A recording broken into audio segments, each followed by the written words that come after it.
names of the Holy Spirit and the symbol of the Holy Spirit or character of the Holy Spirit. പരിശുദ്ധാത്മാവിന് വേദപുസ്തകം കൊടുത്തിരിക്കുന്ന വ്യത്യസ്തമായ പേരുകൾ. 2, പരിശുദ്ധാത്മാവിന് സമാന്തരമായി നിൽക്കുന്ന ചില വസ്തുക്കൾ, അല്ലെങ്കിൽ ആ ദൈവത്തിൻ്റെ പരിശുദ്ധാത്മാവിൻ്റെ സ്വഭാവത്തെ, ക്യാരക്ടറിനെ വെളിവാക്കി കാണിക്കുന്ന ചില സംഭവങ്ങൾ, ചില symbol of the holy spirit. അതിനകത്ത് ഞാൻ 7 കാര്യങ്ങൾ പറയുന്നു. നോട്ട് ചെയ്യുക. ഇത് നോട്ട് ചെയ്ത് കഴിഞ്ഞ് പിന്നെ നിങ്ങളുടെ ഈ നോട്ടൊന്നും നിൽക്കില്ലെന്ന് എനിക്കറിയാം. ഞാൻ നോട്ട് ചെയ്യാൻ മാത്രം വരികയാണ്. Number 1 is oil. പരിശുദ്ധാത്മാവിനെ എണ്ണയോടുകൂടെ സമാന്തരപ്പെടുത്തുന്നു. നമ്പർ 2 വിൻഡ്, കാറ്റിനോടുകൂടെ പരിശുദ്ധാത്മാവിനെ ഉപമിക്കുന്നു. തേർഡ് തിങ് ഈസ് ഫയർ, തീയോടുകൂടെ പരിശുദ്ധാത്മാവിനെ ഉപമിക്കുന്നു. നമ്പർ 4 ഈസ് സീൽ, മുദ്ര. സീല്, പേപ്പറിൽ സീൽ അടിച്ച് കിട്ടിയെന്നൊക്കെ പറയത്തില്ലേ, സീൽ, മുദ്രയോടുകൂടെ പരിശുദ്ധാത്മാവിനെ ഉപമിക്കുന്നു. ഡവ്, പ്രാവിനോടുകൂടെ 5-ാമതായി പരിശുദ്ധാത്മാവിനെ വെളിപ്പെടുത്തി കാണിക്കുന്നു. 6 വാട്ടർ, വെള്ളം, ഒഴുകുന്ന വെള്ളത്തോടുകൂടെ പരിശുദ്ധാത്മാവിനെ സമാന്തരപ്പെടുത്തുന്നു. നമ്പർ 7 ഈസ് വൈൻ, വീഞ്ഞിനോടുകൂടെ പരിശുദ്ധാത്മാവിനെ സമാന്തരപ്പെടുത്തുന്നു. The Holy Spirit baptism is the first experience of the Holy Spirit in your life, but you need not stuck there with the baptism of the Holy Spirit. You have more levels of the Holy Spirit which you can have in your life. And as specifically we want to move today is the names of the Holy Spirit, the symbol of the Holy Spirit, and the character of the Holy Spirit which it reveals. Firstly, we have oil, and then we have wind, fire, seal, dove, water and wine. The different names and levels and characters of the Holy Spirit revealed through this. And as you hear this intently with a prayerful heart, with belief, you will have the experience wherever you have. And if you want that in your life, just type amen and say an amen and raise your hands and praise the Lord for these things in your life to be available. പരിശുദ്ധാത്മാവിനെ എണ്ണയോടുകൂടെ. Number 1 is oil, എണ്ണ. Hallelujah. സങ്കീർത്തന പുസ്തകം 45-ാം അധ്യായം അതിന്റെ 7-ാമത്തെ വാക്യത്തിൽ ദൈവവചനം പറയുന്നു, നീ നീതിയെ ഇഷ്ടപ്പെട്ട് ദുഷ്ടതയെ ദേഷിക്കുന്നു, അതുകൊണ്ട് ദൈവം നിന്റെ ദൈവം തന്നെ നിന്റെ കൂട്ടുകാരിൽ പരമായി നിന്നെ ആനന്ദ തൈലം കൊണ്ട് അഭിഷേകം ചെയ്തിരിക്കുന്നു. വായകൾ തുറന്ന് പറയാമോ? ആനന്ദ തൈലം കൊണ്ടുള്ള അഭിഷേകം. എനിക്കതിൻ്റെ ഒരു ഇംഗ്ലീഷ് ട്രാൻസ്ലേഷൻ ഭയങ്കരമായിട്ട് എന്നെ ടച്ച് ചെയ്തു. അതാണ് അതിൻ്റെ യഥാർത്ഥ അർത്ഥം. God has anointed you above your companion with the oil of the joy. God has anointed you above. നിന്റെ കൂട്ടുകാർക്കും മീതെ, നിന്റെ കൂടെ സഹകരിക്കുന്നവർക്കും മീതെ, നിന്റെ കൂട്ടുകാർക്കും കുടുംബക്കാർക്കും മീതെ നിന്നെ ഉയർത്തുന്ന എണ്ണ. അതേതാണ്? ദൈവത്തിന്റെ ആത്മാവ്, ദൈവത്തിന്റെ പരിശുദ്ധാത്മാവ്. എന്നെ എന്റെ കൂട്ടുകാരിൽ നിന്ന് വ്യത്യസ്തനാക്കിയത് ഈ പരിശുദ്ധാത്മാവ് എന്നിൽ വന്നപ്പോഴാണ്. എത്ര പേര് ആമീൻ പറയും? എന്നെ എന്റെ കുടുംബക്കാരിൽ നിന്ന് വ്യത്യസ്തനാക്കിയത് ഈ പരിശുദ്ധാത്മാവിനിൽ വന്നതുകൊണ്ടാണ്. ഇന്ന് പകലിൽ ഈ പ്ലാറ്റ്ഫോമിൽ നിന്ന് എനിക്ക് വചനം പ്രസംഗിക്കാൻ കഴിയുന്നത്, ഈ വചനം ഞാൻ നിങ്ങളോട് പറയുന്നത് ഞാനൊരു വലിയ ബൈബിൾ സ്കോളർ ആയതുകൊണ്ടോ വലിയ ഡോക്ടറേറ്റ് ഉള്ളത് കൊണ്ടോ അല്ല, പരിശുദ്ധാത്മാവിനുള്ളത് കൊണ്ടാണ്. ഹല്ലേലൂയ. ഇന്ന് പകലിൽ ആരോടൊക്കെയോ പ്രവചനമായി ദൈവം എന്നോട് പറഞ്ഞ ഒരു കാര്യം ഞാൻ എൻ്റെ പുസ്തകത്തിൽ ഞാനത് എഴുതി വെച്ചു. ഇത് ആരോടോ ഉള്ള ദൂതാണ്, അവരത് ഏറ്റെടുക്കുക.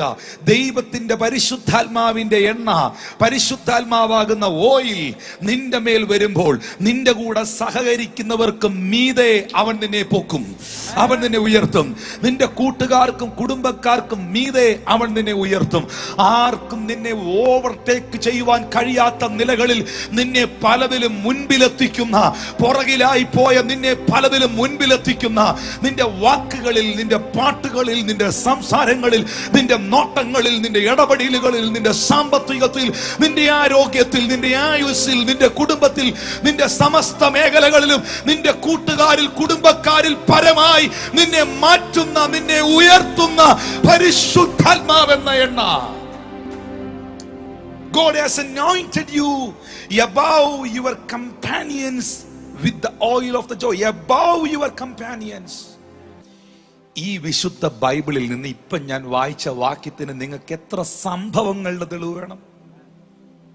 എത്ര സാഹചര്യങ്ങളുടെ തെളിവ് വേണം. ആരും ശ്രദ്ധിക്കാത്തൊരു കാര്യം ഞാനങ്ങ് പറയാം, ബാക്കിയൊക്കെ നിങ്ങൾക്ക് അറിയാം. ദാവീദിനെ കുറിച്ചും ഒക്കെ പറയേണ്ട കാര്യമില്ല. കൂട്ടുകാരിൽ പരമായോന്ന് പത്രോസിനെ ഞാൻ ആരും ശ്രദ്ധിക്കാത്തൊരു കാര്യം പറയാം. ആ മനുഷ്യന്റെ പേരാണ് ജോബ്. 29-ാം അധ്യായത്തിന്റെ 3-ാമത്തെ വാക്യത്തില് ജോബ് പറയുകയാണ്, അന്ന് അവന്റെ ദീപം എന്റെ തലയ്ക്കുമേൽ പ്രകാശിച്ചു.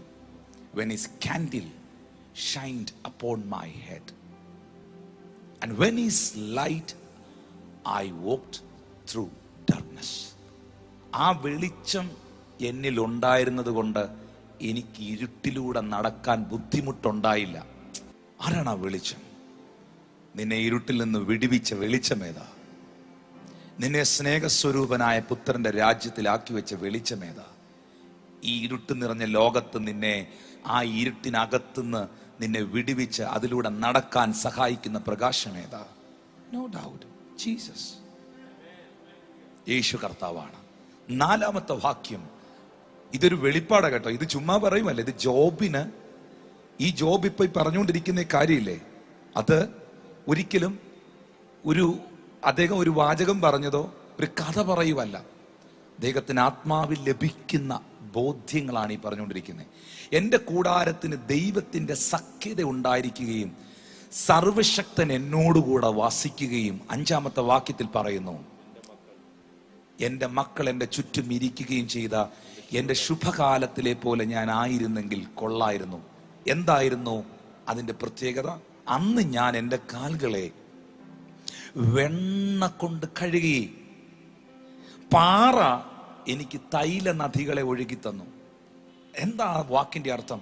എന്താണ് എൻ്റെ കാലുകളെ വെണ്ണ കൊണ്ട് കഴുകി എന്ന് പറഞ്ഞത്? when I was washed my steps with butter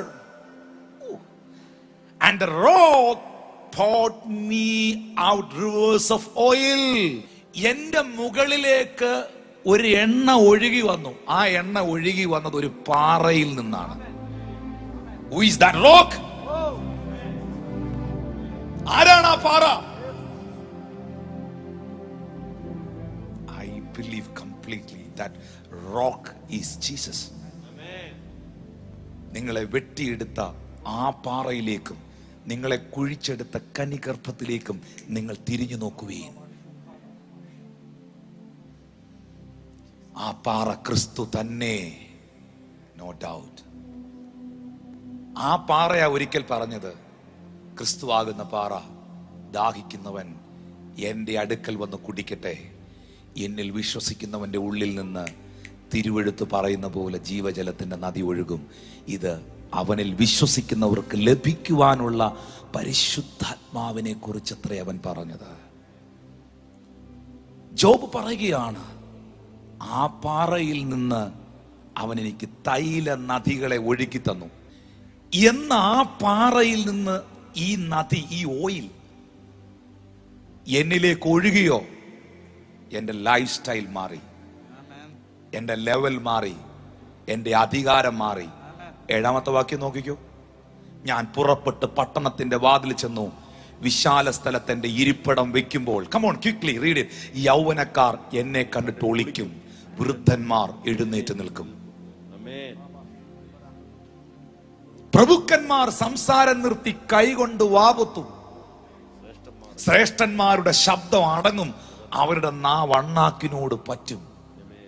എന്റെ വാക്ക് കേട്ട് ചെവി എന്നെ വാഴ്ത്തും, എന്നെ കണ്ട കണ്ണ് എനിക്ക് സാക്ഷ്യം നിൽക്കും. നിലവിളിച്ച എളിയവനെയും അനാഥനെയും തുണയറ്റവനെയും ഞാൻ വിടുവിച്ചു. ഞാൻ പലർക്കും ഒരു വിടുതലായി മാറി. What is the reason? Job, എന്താണ് താങ്കൾ ആ നിലയിലേക്ക് വന്നത്? പലർക്കും താങ്കൾ ഒരു വിടുതലായി മാറിയത് എന്തുകൊണ്ടാണ്? താങ്കളെ കണ്ടപ്പോൾ പ്രഭുക്കന്മാർ വായടച്ചതും യൗവനക്കാർ ഒളിച്ചതും ആൾക്കാർ എഴുന്നേറ്റ് നിന്നതും പട്ടണത്തിന്റെ പ്രഭുവായ ഒരു കിങ്ങായി താൻ മാറിയത് എന്തുകൊണ്ടാണ്? ആ പാറയിൽ നിന്നും എന്റെ മേളിലേക്ക് ഒഴുകിയ ആ തൈല നദി. That oil changed my status. That oil changed my ministry. ഞാൻ പറഞ്ഞല്ലോ, എത്ര സംഭവം നിങ്ങൾക്ക് വേണം, എത്ര ചരിത്രം നിങ്ങൾക്ക് വേണം, ഇന്ന് മൊത്തവും പറഞ്ഞാലും തീരാത്തത് പറയാം. പക്ഷെ ഇത് നിങ്ങൾ ശ്രദ്ധിച്ചിട്ടില്ലാത്തതുകൊണ്ട് പറഞ്ഞതേ ഉള്ളൂ. ഇത് നിങ്ങളുടെ നോട്ടിനകത്തും ഹാർട്ടിനകത്തും ചേർത്ത് കണക്ട് ചെയ്ത് കിടക്കട്ടെ. സ്തോത്രം. നശിക്കുമാറായവന്റെ അനുഗ്രഹം എന്റെ മേൽ വന്നു. വിധവയുടെ ഹൃദയത്തെ ഞാൻ സന്തോഷം കൊണ്ട് ആർക്കുമാറാക്കി. അതിന്റെ പുറകിലോട്ട് ഞാൻ വീണ്ടും പോവാം. 7 മുതലുള്ള വാക്യത്തിലേക്ക് വീണ്ടും പുറകോട്ട് പോവുകയാണ്. ഞാൻ പുറപ്പെട്ട് പട്ടണത്തിലേക്ക് ചെല്ലുമ്പോ, വിശാല സ്ഥലത്ത് എന്റെ ഇരിപ്പിടം ഞാൻ കൊണ്ടുവയ്ക്കുമ്പോ, അവിടെ രേഖപ്പെടുത്തിയിരിക്കുന്ന യൗവനക്കാർ എന്നെ കണ്ടിട്ട് ഒളിക്കും, വൃദ്ധന്മാർ എഴുന്നേറ്റ് നിൽക്കും, പ്രഭുക്കന്മാർ വായ്പൊത്തും. അതിന്റെ 10ാമത്തെ വാക്യത്തിൽ ഇങ്ങനെയാണ് എഴുതിയിരിക്കുന്നത്: ശ്രേഷ്ഠന്മാരുടെ ശബ്ദം അടങ്ങും, അവരുടെ നാവ് അണ്ണാക്കിനോട് പറ്റും. ആമീൻ. എന്റെ വാക്ക് കേട്ട് ചെവി പൊത്തും, എന്നെ കണ്ടിട്ട് അവർ സാക്ഷ്യം പറയും. കാരണം നിലവിളിച്ച എളിയവനെയും അനാഥനെയും വിധവയും തുണയറ്റവനെയും ഒക്കെ ഞാൻ വിടുവിച്ചു. ഞാനൊരു ഡെലിവറൻസ് മിനിസ്റ്ററായി മാറി. കർത്താവ് നിന്നെ ഉപയോഗിക്കും. ഏത് പരാജിതനെയും ദൈവം ഉയർത്തും. പരിശുദ്ധാത്മാവ് ഒരുത്തന്റെ മേൽ വന്നാൽ ഏത് അശക്തനും ശക്തനാകും, ഏത് തകർന്നവനും അനുഗ്രഹിക്കപ്പെടും. പ്രതിസന്ധി ഇല്ലെന്നല്ല, പ്രശ്നങ്ങൾ ഇല്ലെന്നല്ല, കഷ്ടത ഇല്ലെന്നല്ല, രോഗം ഇല്ലെന്നല്ല, വെല്ലുവിളി ഇല്ലെന്നല്ല. യോബിന് ഇതെല്ലാം ഉണ്ടായിരുന്നു. പക്ഷേ ആ മനുഷ്യൻ അതിനെല്ലാം ഓവർകം ചെയ്തു. അതിന്റെ റീസൺ എന്തുവാന്നാ വായിപ്പിച്ചത്. ഇന്ന് പകലിലും ആ പാറയിൽ നിന്ന് ആ തൈല നദി നിന്റെ മേൽ ഒഴുകുന്നുണ്ടോ? ആ പാറയിൽ, ഞാൻ പറയുന്നു, ആ പാറയാകുന്ന ക്രിസ്തുവിൽ നിന്ന് ഒഴുകിയ തൈല നദിയാണ് അധികാരപ്പെടുത്തിയത്. ആ അധികാരം മാത്രമേ എനിക്ക് പറയാനുള്ളൂ, മറ്റൊന്നും പറയാനില്ല. എന്നെ ഡിഫറെന്റ് ആക്കിയത് അതാണ്. എഴുന്നേക്കണ്ട എന്ന് തോന്നുന്നവനും എഴുന്നേറ്റത്, വൃദ്ധന്മാർ വായ് പൊത്തിയത്, അധികാരമുള്ളവരാക്കി മാറ്റിയതും ശക്തരാക്കി തീർക്കുന്നതും ഈ നദിയാണ്. പ്രിയപ്പെട്ടവരെ, ശബ്ദമുയർത്തി കർത്താവിനെ സ്തുതിക്കാമോ? അതുകൊണ്ടാണ് ഞാൻ പറഞ്ഞത്, നീ നീതിയെ ഇഷ്ടപ്പെട്ട് ദുഷ്ടതയെ ദേഷിക്കുന്നെങ്കിൽ നിന്റെ കൂട്ടുകാരിൽ പരമായി നിന്നെ ആനന്ദ തൈലം കൊണ്ട് അഭിഷേകം. കൂട്ടുകാരിൽ പരമായത് God has anointed thee with the oil of gladness above the fellows. Above. ഈ ആനന്ദ തൈലം നിന്റെ മേൽ വരുമ്പോൾ നീ പലതിന്റെയും കീഴേ പോവുകയല്ല, നീ പലതിനും മേളിൽ പോവുക. പൈശാചിക ശക്തികൾക്കും അന്ധകാരത്തിനും നീ തകർച്ചയിലേക്ക് പോവുകയല്ല സഹോദരങ്ങളെ. കർത്താവ് നിങ്ങളെ അപ്ലിഫ്റ്റ് ചെയ്ത് ഉയർത്തുക. You are carrying that. ആരോടോ മനസ്സ് വിഷമിച്ചിരിക്കുന്ന, തകർന്നിരിക്കുന്ന, വേദനയോടിരിക്കുന്ന, നിരാശപ്പെട്ടിരിക്കുന്ന ചില വ്യക്തികളോട് കർത്താവ് പറയുന്നു, നിന്റെ മേളിൽ ഈ പരിശുദ്ധാത്മാവിന്റെ ഓയിൽ, ഈ പരിശുദ്ധാത്മാവിന്റെ എണ്ണ പകർന്നിട്ടുണ്ടെങ്കിൽ നീ പോലും അറിയുന്നില്ല സഹോദര. നീ പലതിനും മുകളിലാണ്. ഹല്ലേലൂയ. കടഭാരം നിന്റെ കാൽ കീഴിലാണ്, രോഗങ്ങൾ നിന്റെ കാൽ കീഴിലാണ്, പ്രതിസന്ധികൾ നിന്റെ കാൽ കീഴിലാണ്. You can overcome everything. Jesus name. Yes. Holy Ghost. The first important symbol of the Holy Spirit is oil. We find that in Psalm number 45 verse 7. You love righteousness and hate wickedness. Therefore God, your God, has anointed you with the oil of joy above your companions. We find here that when the oil of the Lord is poured on a person, that person is exalted, lifted up the people around. When the oil of the Holy Spirit comes on you, you will be exalted and uplifted above your family, above your family members, above your brethren, above the people around you. That is the power and level of the oil, the anointing. I don't know whether you receive or believe this, but if you have received that oil in your life, you are above all these people. You are above all the evil forces of this world. The Lord has anointed you with such a power that you can move in that abundance and prosperity with the power of the Holy Spirit. There are innumerable examples in the whole Bible. We have David and other people who received the oil, but one of the less said example is the example of the great man of God, Job. This we find in Job 29:3 following, where this man says of his life, yes, I was in the days of my prime, when the Almighty was with me, when my steps were bathed with cream and the rock poured out rivers of oil for me. the rock was pouring out rivers of oil for me. Abundance of the oil of the Holy Spirit was available to this man of God. From where? From the rock. Which is the rock? That rock was Jesus Christ. From Jesus Christ, this man of God received the oil of the Spirit of God in abundance. That when you read the rest of the verses, when he walked out into his town, when he walked out into the gate of the town, people began to respect him. A different level of anointing began to be released in his life, and people understood he is having the anointing of the God, and they stood up, they kept their mouth shut, and he began to deliver people who were in bondage, people who were in darkness, the widows and orphans. He began to stand for them. He became the voice of those voiceless people. He became the power of those powerless people. How did this happen? Because he was able to receive that oil from the rock, and this is available to you right now if you believe. 92:9-10 വാക്യങ്ങളിൽ Bible പറയുന്നു, യഹോവേ ഇതാ നിന്റെ ശത്രുക്കൾ നശിച്ചു പോകുന്നു, നീതികേട് പ്രവർത്തിക്കുന്നു, ഏവരും ചിതറിപ്പോകും. എങ്കിലും എന്റെ കൊമ്പ് നീ കാട്ടുപോത്തിന്റെ കൊമ്പ് പോലെ ഉയർത്തും, പുതിയ എണ്ണ എന്നെ തേപ്പിക്കുന്നു. ഏതാണ് ആ പുതിയ എണ്ണ? New and fresh oil. അവിടെ എഴുതിയിരിക്കുന്നത് ഇങ്ങനെയാണ്, I shall be anointed with fresh oil. Anointing with fresh oil. I believe today morning, ഞാൻ വിശ്വസിക്കുന്നു ഇന്ന് ആ ഫ്രഷ് ഓയിൽ ചിലരുടെ മേളിൽ വരും. വിശ്വസിക്കുന്ന ചിലരുടെ മേളിൽ വരും. ഇവിടെ സങ്കീർത്തനക്കാരൻ പറയുന്ന സ്റ്റേറ്റ്മെന്റ് ശ്രദ്ധിച്ചോ? യഹോവേ ഇതാ നിന്റെ ശത്രുക്കൾ, എന്റെ ശത്രുക്കളല്ല, നിന്റെ ശത്രുക്കൾ. ദൈവത്തിന്റെ ശത്രു ആരാണ്? നമുക്ക് പോരാട്ടമുള്ളത് ജഡരക്തങ്ങളോടല്ലെന്ന് നാം വായിക്കുന്നു. പൈശാചിക മണ്ഡലമല്ലാതെ മറ്റെന്താണ്? അവർ നശിച്ചു പോകുന്നു, നീതികേട് പ്രവർത്തിക്കുന്നവർ ചിതറിപ്പോകുന്നു. എങ്കിലും ഈ ശത്രുക്കൾ ഉണ്ടെങ്കിലും, ഈ പ്രതിസന്ധികൾ ഉണ്ടെങ്കിലും, ശത്രു ഇല്ലെന്നല്ല, ആഭിചാരകൻ ഇല്ലെന്നല്ല, നിനക്കെതിരെ നിൽക്കുന്നവരില്ലെന്നല്ല, അപവാദം പറയുന്നവരില്ലെന്നല്ല, പരിഹസിക്കുന്നവരില്ലെന്നല്ല, ഇന്ന് പകൽ വർഷിപ്പ് ചെയ്ത് ആരോ പറഞ്ഞതുപോലെ നിന്റെ വീഴ്ച കാണാൻ കുതിക്കുന്നവരില്ലെന്നല്ല. ഇവരൊക്കെ ഉണ്ട് ബ്രദറെ, സിസ്റ്ററെ, നിനക്ക് ചുറ്റും. പക്ഷെ എങ്കിലും ഇവരുടെ എല്ലാം നടുവിൽ നിന്റെ കൊമ്പ് കാട്ടുപോത്തിന്റെ കൊമ്പ് പോലെ ഉയർന്നിരിക്കുന്നതിന്റെ കാര്യം എന്നാണെന്നറിയാമോ?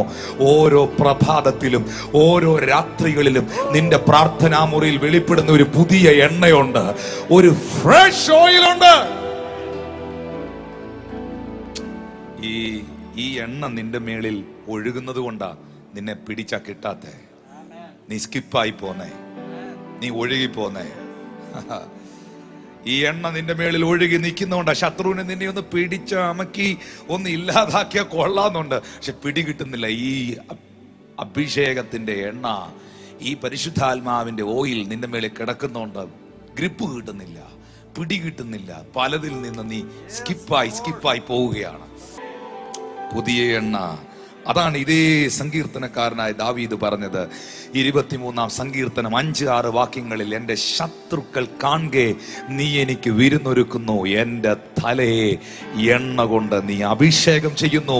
ആ എണ്ണ കൊണ്ടുള്ള അഭിഷേകം എന്റെ മേളിൽ വന്നതുകൊണ്ട് നന്മയും കരുണയും എന്റെ ആയുഷ്കാലമൊക്കെയും എന്നെ പിന്തുടരും. ഞാൻ യഹോവയുടെ ആലയത്തിൽ ദീർഘകാലം വസിക്കും, ദീർഘായുസ് തരും.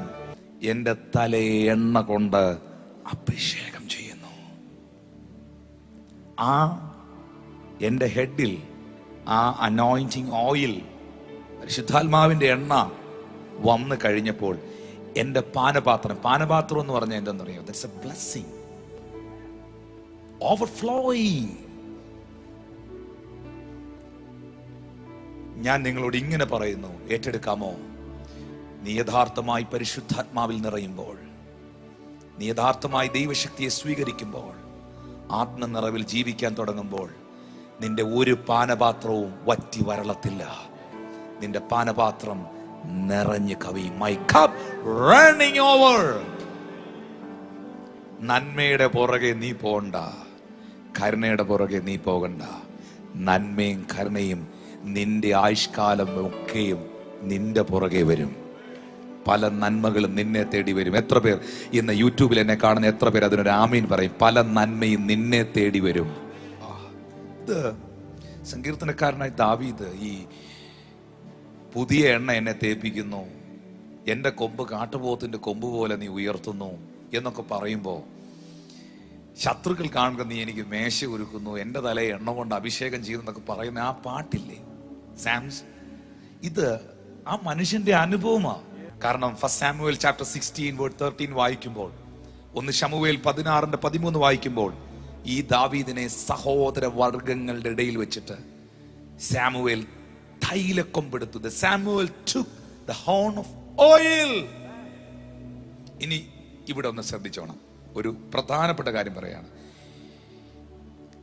ദാവീദിന്റെ ശിരസിലേക്ക് സഹോദരങ്ങളുടെ മുമ്പിൽ വെച്ച് തഴഞ്ഞ ഇശ്ശായിയുടെ മുമ്പിൽ വെച്ച്, ഇശ്ശായി പോലും ദാവീദിനെ മറന്നായിരുന്നു കേട്ടോ. നല്ല കഴിവുള്ള മക്കളെയാ രംഗത്തിറക്കി നിർത്തിയേ. ദാവീദിന്റെ കാര്യം പറഞ്ഞേ ഇല്ല. 2-3 പ്രാവശ്യം എടുത്തെടുത്ത് ചോദിച്ചോണ്ട് വിളിക്കാതിരിക്കാൻ നിവൃത്തിയില്ലാത്തതുകൊണ്ട് വിളിപ്പിച്ചോണ്ട് വന്ന, ദൈവം പറഞ്ഞിട്ട് വിളിപ്പിച്ചോണ്ട് വന്ന. ഈ സഹോദരങ്ങളുടെ നടുവിൽ വെച്ച് ഈ തൈലക്കൊമ്പെടുത്ത് സാമുവേൽ തൈലം ദാവീദിന്റെ മേലിലോട്ട് ഒഴിക്കുന്നില്ലേ? നിങ്ങൾ ശ്രദ്ധിച്ചോണം, ഈ എണ്ണയല്ല പരിശുദ്ധാത്മാവ്. എണ്ണ എന്ന് പറയുന്നത് ഞാൻ പറഞ്ഞല്ലോ പരിശുദ്ധാത്മാവിന്റെ സിംബലാണ്, സമാന്തരമായ ഒരു ചിന്തയാണ്. കാരണം ഈ തൈലം സാമുവേൽ ദാവീദിന്റെ മുകളിലോട്ട് പകർന്നപ്പോൾ അവിടെ എഴുതിയിരിക്കുന്നു, യഹോവയുടെ ആത്മാവ് അന്നു മുതൽ ദാവീദിന്റെ മേൽ വന്നു. യഹോവയുടെ ആത്മാവ് അന്നു മുതൽ ദാവീദിന്റെ മേൽ വന്നു. 1 ശമൂവേൽ 16:13. യഹോവയുടെ ആത്മാവ് അന്നു മുതൽ ദാവീദിന്റെ മേൽ വന്നു. എന്നു മുതൽ പരിശുദ്ധാത്മാവിന് നിഴലായിരിക്കുന്ന ഈ എണ്ണ സാമുവേൽ, അവിടെയും ഒരു അഭിഷിക്തനെ നമുക്ക് കാണാം, ദാവീദിന്റെ മുകളിലോട്ട് പകരുമ്പോൾ, ചെയ്യുമ്പോൾ പരിശുദ്ധാത്മാവ് യഥാർത്ഥമായി അവനിലേക്ക് വന്നു. എണ്ണയാണ് പരിശുദ്ധാത്മാവെന്ന് പഠിക്കരുത്. എണ്ണ പരിശുദ്ധാത്മാവിന് നിഴലാണ്. Thank you Jesus. അതുകൊണ്ടാണ് മർക്കോസ് സുവിശേഷം 6-ാം അധ്യായം 12-13 വാക്യങ്ങളിൽ നമ്മൾ കാണുന്നുണ്ട്, അങ്ങനെ അവർ പുറപ്പെട്ട് മാനസാന്തരപ്പെടണമെന്ന് പ്രസംഗിച്ചു. ആര്? അപ്പോസ്തലന്മാർ. വളരെ ഭൂതങ്ങളെ പുറത്താക്കുകയും അനേക രോഗികൾക്ക് എണ്ണ തേച്ച് സൗഖ്യം വരുത്തുകയും ചെയ്തു. എണ്ണയാണോ അവരെ സൗഖ്യമാക്കിയത്? നോ. പിന്നെ എന്താ അപ്പോസ്തലന്മാർ അങ്ങനെ ചെയ്തത്? ഇനി ലിസൺ, ഇത് പരിശുദ്ധാത്മാവ് അപ്പോസ്തലന്മാരുടെ മേൽ വരുന്നതിന് മുൻപാണ് അവരത് ചെയ്തത്. എന്നാൽ പരിശുദ്ധാത്മാവ് അപ്പോസ്തലന്മാരുടെ മേൽ വന്നു കഴിഞ്ഞപ്പോൾ ശുശ്രൂഷയുടെ ലെവൽ മാറി. പിന്നെ അവർക്ക് എണ്ണയൊന്നും വേണ്ട, നിഴല് മതി. അവർ പുറപ്പെട്ട് എണ്ണ തേച്ച് പ്രാർത്ഥിച്ചു, രോഗികളെ സൗഖ്യമാക്കി. അവിടെയും ആ എണ്ണയും പരിശുദ്ധാത്മാവിന് നിഴലായി നിൽക്കുന്നു. എന്നാൽ പുതിയ നിയമത്തിലേക്ക് വരുമ്പോൾ മൂപ്പന്മാരോട്, യാക്കോബിന്റെ ലേഖനത്തിൽ മൂപ്പന്മാരോട്, എൽഡേഴ്സിനോട് യാക്കോബ് പറയുകയാണ്, ജെയിംസ് ചാപ്റ്റർ 5:14, യാക്കോബ് 5:14, നിങ്ങളിൽ ദീനമായി കിടക്കുന്നവൻ സഭയിലെ മൂപ്പന്മാരെ വരുത്തട്ടെ, അവർ കർത്താവിന്റെ നാമത്തിൽ എണ്ണ പൂശി അവന് വേണ്ടി പ്രാർത്ഥിക്കട്ടെ. ഞാൻ ഉറപ്പായി വിശ്വസിക്കുന്നു ഇവിടെ ഉദ്ദേശിക്കുന്നത് ഒരു ഹീലിംഗ് ഓയിൽ അല്ല. ആ എണ്ണ എന്ന് പറയുന്നത് പഴയ നിയമത്തിലും പുതിയ നിയമത്തിലും അത് പരിശുദ്ധാത്മാവിന് നിഴലായി നിൽക്കുന്നതാ. Because the anointing shall break the yokes. അഭിഷേകം മാത്രമാണ് നുകം തകർക്കുന്ന. രോഗത്തിന്റെ നുകം തകർക്കാൻ പരിശുദ്ധാത്മാവിന് കഴിയും. കാരാഗ്രഹത്തിന്റെ അടിസ്ഥാനം ഇളക്കിയത് അപ്പോസ്തലന്മാർ എന്തെങ്കിലും സാധനം വെച്ചിട്ടല്ല, എന്തെങ്കിലും എക്യുപ്മെന്റ്സ് കൊണ്ടല്ല അവർ ജങ്ങല പൊട്ടിച്ചത്, എന്തെങ്കിലും എക്യുപ്മെന്റ്സ് കൊണ്ടോ ഇൻസ്ട്രുമെന്റ്സ് കൊണ്ടോ അല്ല അവർ അടിസ്ഥാനം ഇളക്കിയത്.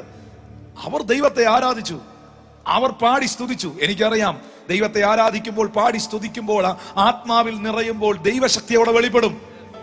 ആ ദൈവശക്തി ചെയിനുകളെ ബ്രേക്ക് ചെയ്തു. അവരുടെ മാത്രമല്ല, എല്ലാവരുടെയും ജയിൽ തുറന്നു. അവിടെ എല്ലാവർക്കും സ്വാതന്ത്ര്യമായി. ഒരുത്തൻ ആരാധിച്ചപ്പോ എല്ലാവർക്കും സ്വാതന്ത്ര്യമായി. ഇന്ന് പലരോടോ പറയുന്നു, നീ ഒറ്റക്കായിരിക്കാം വീട്ടിൽ വിശ്വാസത്തിൽ വന്നേ, ഒറ്റക്കായിരിക്കാം പരിശുദ്ധാത്മാവിൽ നിറഞ്ഞിരിക്കുന്നത്. Now, when we read Psalm number 92, verse 10, we can understand the fact that from 9 forward, behold your enemies, O Lord. And then the psalmist says, Yes. my horn you have exalted like a wild ox. I have been anointed with fresh oil. So when is the fresh oil coming to a person? Here from the context, what we understand is, of course, there are enemies. It's not a life without enemies. It's not a life without problems. Of course, enemies are there. But amidst all those people who work against you, the Lord is anointing a person with fresh oil. That's why Satan doesn't have a grip on you. That's why you are just evading and eluding from Satan. Why? Because the oil is covering you. Many a times Satan had actually come to take your life through different dangers and through different sickness, accidents and other problems. Satan actually wanted to have his grip on you,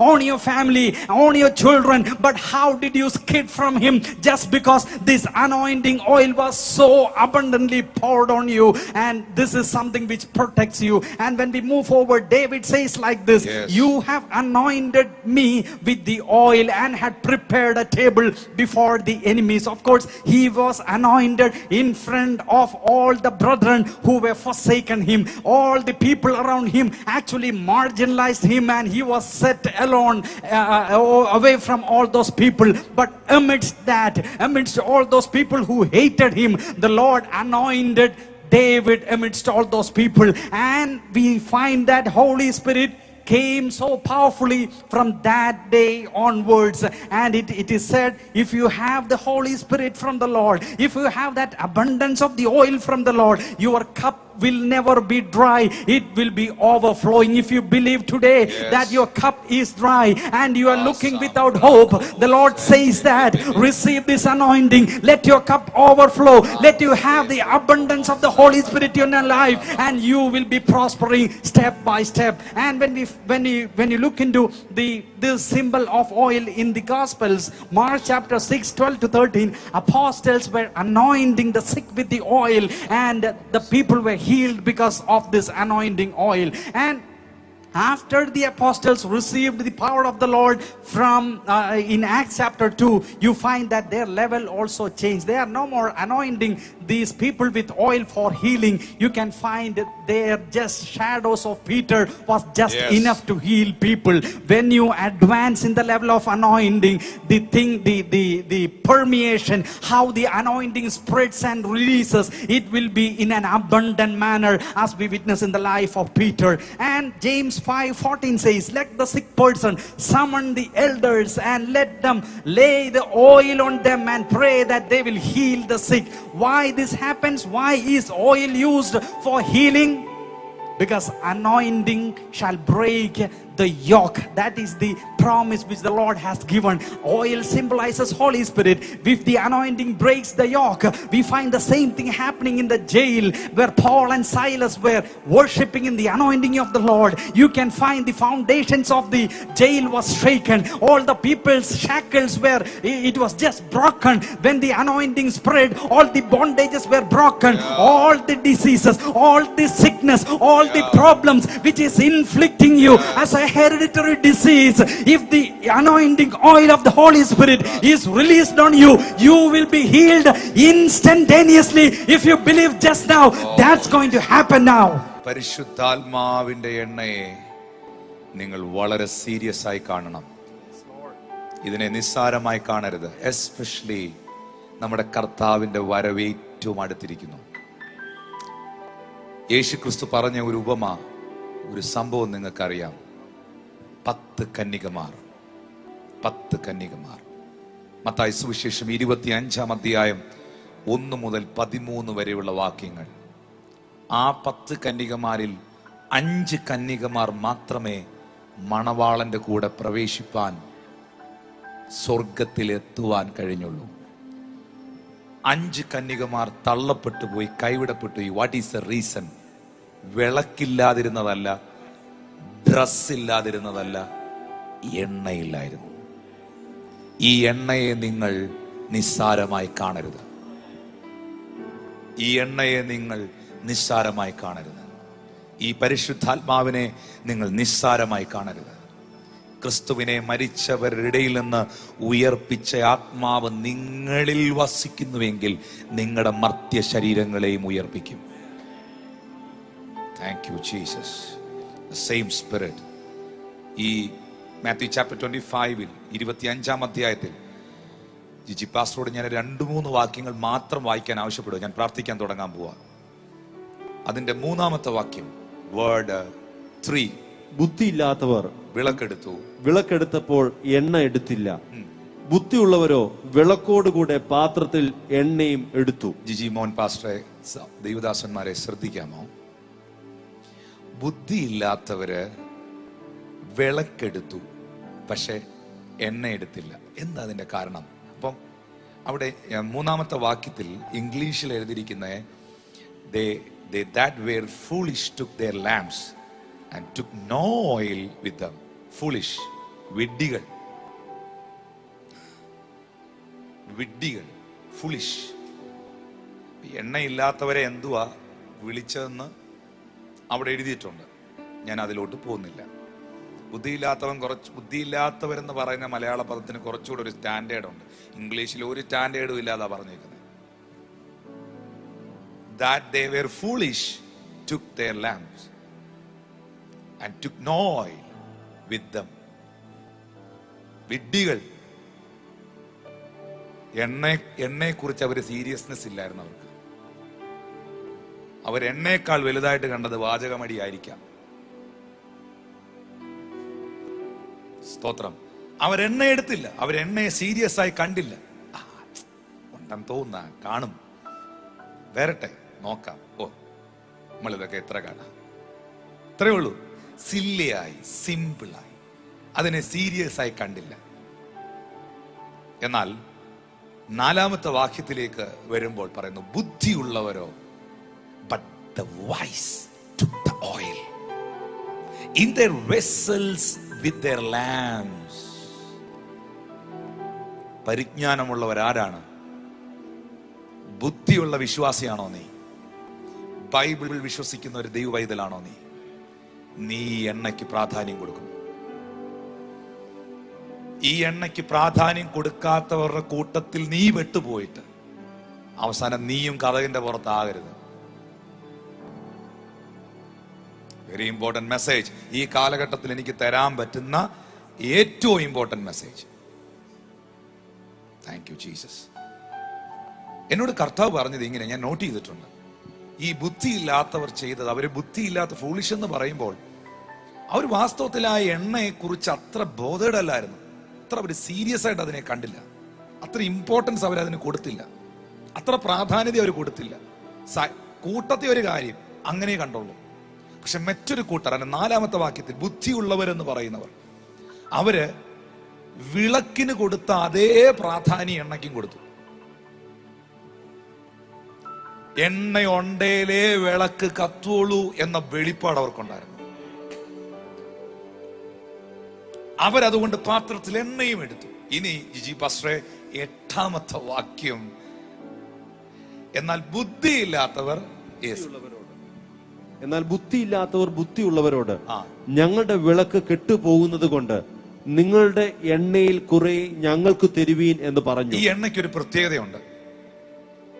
ഈ പരിശുദ്ധാത്മാവിന്റെ എണ്ണയ്ക്കൊരു പ്രത്യേകതയുണ്ട്. ഇത് നിറച്ചുള്ളവന് impart ചെയ്യാൻ പറ്റും, അടുത്തവന് കൊടുക്കാൻ പറ്റും. Jesus, very important.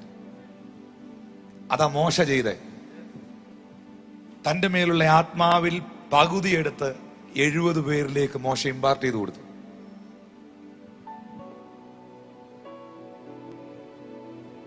Very important. എണ്ണയുള്ളവനോട് എണ്ണയില്ലാത്തവർ വന്ന് ആ സമയത്ത് പറയുകയാണ്, ഞങ്ങളുടെ വിളക്കിൽ എണ്ണ കെട്ടുപോയത് കൊണ്ട് നിങ്ങളുടെ എണ്ണയിൽ കുറച്ച് ഞങ്ങൾക്ക് തരുവീൻ എന്ന് പറഞ്ഞു. ഒന്ന് പ്രാർത്ഥിച്ചു, പക്ഷേ കർത്താവ് വന്നെന്നാ തോന്നുന്നേ. ഓ പോട്ടെ, ഞാനൊന്ന് പ്രാർത്ഥിച്ചു, ഒരു അഭിഷേകത്തിന് വേണ്ടി. ഇവിടെ ഇരുന്നാ മതി, പോകേണ്ടവരൊക്കെ പൊക്കോളും. പ്രാപിക്കണമെങ്കിൽ ഇപ്പോൾ പ്രാപിച്ചോ, സ്വീകരിക്കേണ്ടത് ഇപ്പോൾ സ്വീകരിച്ചോ, ഏറ്റെടുക്കേണ്ടത് ഏറ്റവും സ്വീകരിച്ചു. തരാൻ ബാസ്റ്റൂടെ കാണുകയല്ലോ. ഡെഫിനറ്റ്ലി ഇതൊരു ഭയങ്കര മെസ്സേജാണ്. അതിന്റെ 10ാമത്തെ വാക്യത്തിൽ അവർ വാങ്ങുവാൻ പോയപ്പോൾ മണവാളൻ വന്നു.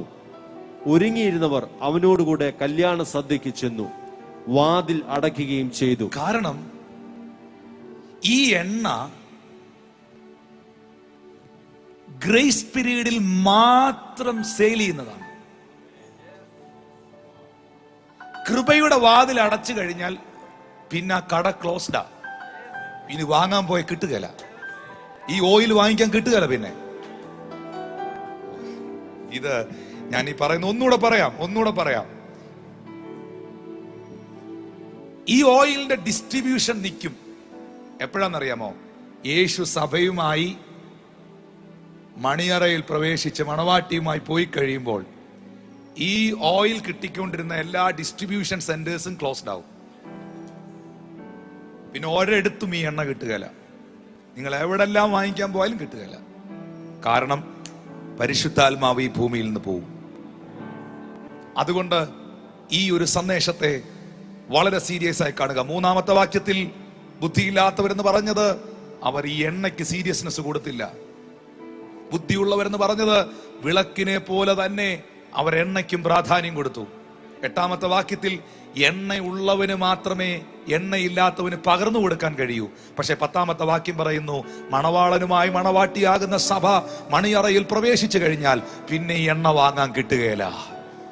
This is the time to receive the Holy Spirit. This is the season to receive the power of God. That's why I pray everyone. Hallelujah. ഇനി യേശു കർത്താവ് മറ്റൊരു സംഭവത്തിലൂടെ ഇത് തെളിയിച്ചു.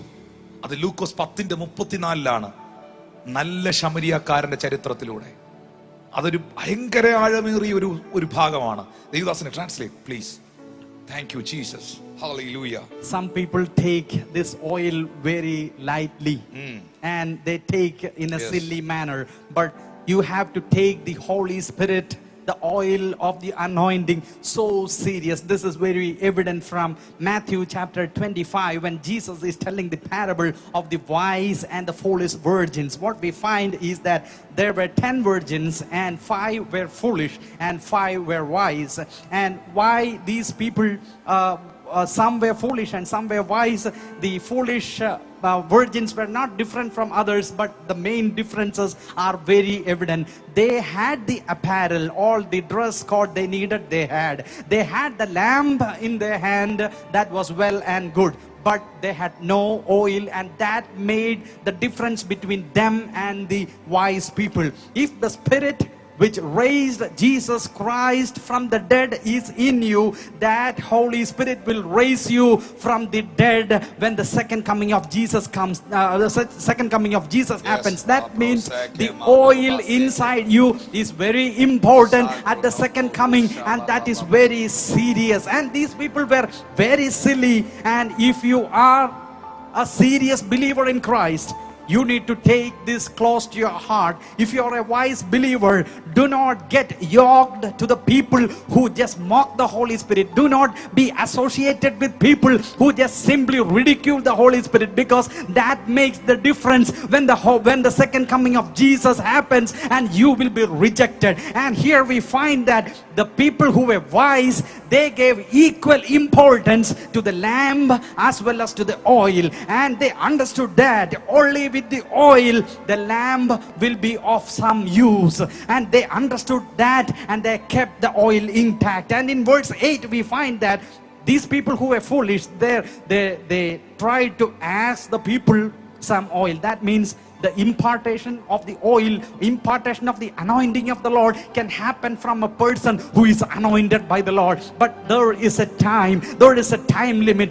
Today is the time when the anointing oil is available to everyone. The distribution centers, the churches are open in every part of the world. You can have access to this anointing oil at this this point of time, but a time is coming when the door of grace will be closed and no more this oil will be available. Holy Spirit will be taken up and you cannot have the anointing oil once you need it at that point of time. So oil distribution centers are available, open now. Have the Holy Spirit. Do not ridicule the Holy Spirit. Do not take this thing lightly. This is a serious message to the church. Stock is available now. Call upon the Lord when he is near.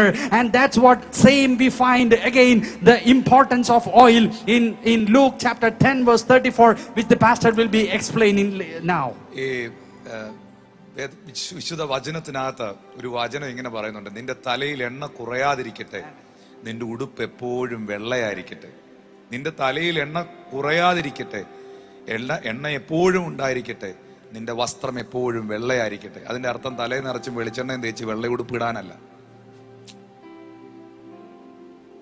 നിന്റെ തലയിൽ എപ്പോഴും എണ്ണയുണ്ടായിരിക്കട്ടെ, നിന്റെ വസ്ത്രം വെണ്മയായിരിക്കട്ടെ എന്ന് പറയുന്നത് തല നിറച്ചും വെളിച്ചെണ്ണയും തേച്ച് വെള്ള ഉടുപ്പ് ഇട്ട് ഇങ്ങനെ ജീവി നടക്കുന്ന കാര്യമല്ല. അതൊരു ആത്മീയ അർത്ഥമാണ്. It's very important. സ്തോത്രം. Praise the lord. Blessed be the name of the lord. നിന്റെ തലയിൽ എണ്ണ കുറയാതിരിക്കട്ടെ, നിന്റെ ശിരസിലെപ്പോഴും ഈ പരിശുദ്ധാത്മാവിന്റെ എണ്ണ ഒഴുകിക്കൊണ്ടിരിക്കട്ടെ. നിന്റെ ജീവിതം വിശുദ്ധിയുള്ളതായിരിക്കട്ടെ. നിന്റെ ജീവിതം വിശുദ്ധിയുള്ളതായിരിക്കട്ടെ. Thank you precious Jesus. ഈ ലൂക്കോസ് 10:34 നല്ല ശമരിയൻ ആരാണ്? യേശു ക്രിസ്തു. ഈ വീണ് കിടക്കുന്ന കള്ളന്മാരാൽ അറ്റാക്ക് ചെയ്യപ്പെട്ട ആക്രമിക്കപ്പെട്ട മനുഷ്യനെ തന്റെ വാഹനത്തിൽ കയറ്റുന്നതിന് മുമ്പ്, listen, this is A revelation. തന്റെ വാഹനത്തിൽ കയറ്റുന്നതിന് മുൻപ്, വഴിയമ്പലത്തിൽ കൊണ്ടുപോകുന്നതിന് മുമ്പ് പ്രാരംഭമായി എന്താ ചെയ്തതെന്നറിയാമോ? എണ്ണയും വീഞ്ഞും പകർന്ന് അവന്റെ മുറിവുകളെ കെട്ടി. എണ്ണ പകർന്നിട്ടാണ് വണ്ടി കയറ്റിയത്. Thank you Jesus. എണ്ണ പുരട്ടി കഴിഞ്ഞപ്പോഴാണ് ഒരു ജേർണി തുടങ്ങിയത്. നിന്നെ സുരക്ഷിതനാക്കുന്ന വഴിയമ്പലത്തിന്റെ ജേർണി, നിന്നെ പണിതുയർത്തുന്ന, നിന്നെ രൂപാന്തരപ്പെടുത്തുന്ന, നിന്നെ ഹീൽ ചെയ്യുന്ന വഴിയമ്പലത്തിന്റെ ജേർണി. എന്നിട്ട് അവിടെ ആക്കിയിട്ട് ഈ ശമരിയൻ പറയുന്നുണ്ട്, ഞാൻ തിരിച്ചു വരും, ഞാൻ മടങ്ങി വരും, അധികമായി എന്തെങ്കിലും ചെലവിട്ടാൽ ഞാൻ തിരിച്ചു തരും. അതെ, ഈ നല്ല ശമരിയൻ പറഞ്ഞിരിക്കുന്നു, ഐ വിൽ കം ബാക്ക്. ഞാൻ തിരിച്ചു വരും, ഞാൻ മടങ്ങി വരും. പക്ഷേ ആ തിരിച്ചു വരുമ്പോ, മടങ്ങി വരുമ്പോ ആർക്കു വേണ്ടിയായി മടങ്ങി വരുന്നേ? തിരിച്ചു വരുന്നത്, മടങ്ങി വരുന്നത് വഴിയമ്പലക്കാരനെ ഒരു റൂം കൂടെ പണിത് കൊടുക്കാനാണോ? തിരിച്ചു വരുന്നത്, മടങ്ങി വരുന്നത് ആരെ കാണാനാ? ആരിലാണോ ഞാൻ എണ്ണ പുരട്ടിയത്, ആരിലാണോ വീഞ്ഞു പകർന്നത്, അവനെ കാണാൻ ഞാൻ തിരിച്ചു വരും. യെസ്, ഞാൻ എന്റെ പാത്രത്തിൽ നിന്ന് എണ്ണ പകർന്നവനെ ചേർക്കാൻ ഞാൻ തിരിച്ചു വരും. ഞാൻ എന്റെ പാത്രത്തിൽ നിന്ന് എണ്ണ പകർന്നവനെ ചേർക്കാൻ ഞാൻ മടങ്ങി വരും. യെസ്.